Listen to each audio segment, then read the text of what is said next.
Summary of a Modest Proposal by Jonathan Swift. Ireland is in deep trouble. Irish people live in poverty and filth in Dublin and all over the country. Since they can't find work, a lot of women are now begging, and many of them bring their young children with them. The unnamed speaker of the article, the proposer, thinks that these children, who probably number in the hundreds of thousands and whose parents can't support them, are a huge burden on society. Just the fact that they exist makes things very hard. Don't worry, though, because the proposer has a clever answer.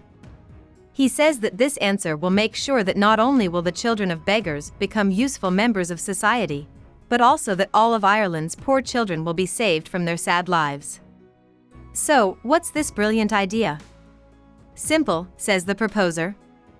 Mothers who can't take care of their kids will raise them for a year and then sell them to rich men with good taste. The babies will be killed and eaten by these rich guys. The American friend of the proposer told him that the flesh of babies is, in fact, delicious. The person who came up with the idea thinks that this one quick fix will make a lot of changes for the better in society. For one thing, the women will be able to sell their young children for a lot of money, since raising a child for a year doesn't cost much. Some of these mothers are beggars, and others owe money to their owners. This will help them get out of poverty. Overall, the gains will help the Irish economy because the children are an Irish product and their flesh is too soft to ship. Also, most poor Irish people are Catholic, so selling and eating their children will reduce the number of Catholics, who the proposer thinks are especially bad. Last but not least, the people of Ireland will learn to value marriage when men start treating their wives like prized animals.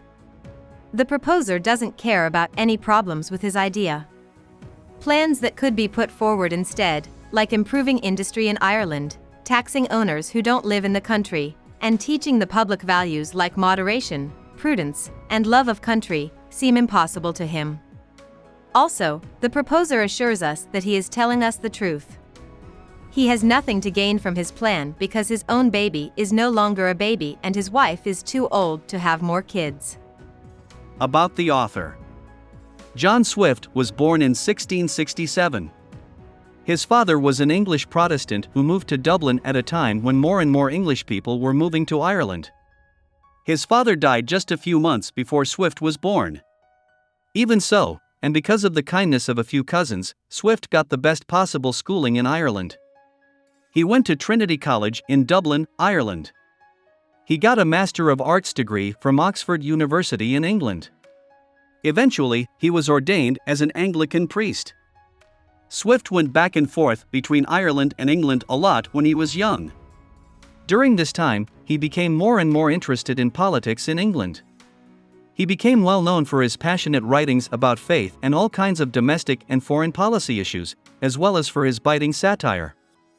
In his first big piece of writing, A Tale of a Tub, 1704, he made fun of both intellectual pedants and religious fanatics. Swift was made the Dean of St. Patrick's Cathedral in Dublin in 1713, and he moved there for good in 1714. Swift cared about how hard it was for Irish Catholics to live under English rule, and he wrote a lot in their defense. A Modest Proposal, 1729, a bitter and deeply funny satire of how the English didn't care about the pain of the Irish poor, was the result of his anger about the political situation in Ireland. Today, Gulliver's Travels, 1726, Jonathan Swift's complicated, fantastical parody of utopian fiction and early modern journey tales, is what most people remember about him. In 1745, he died. Hope we summarized it fully and you liked it. Please hit the like button and subscribe to our channel so that we are motivated to create more videos.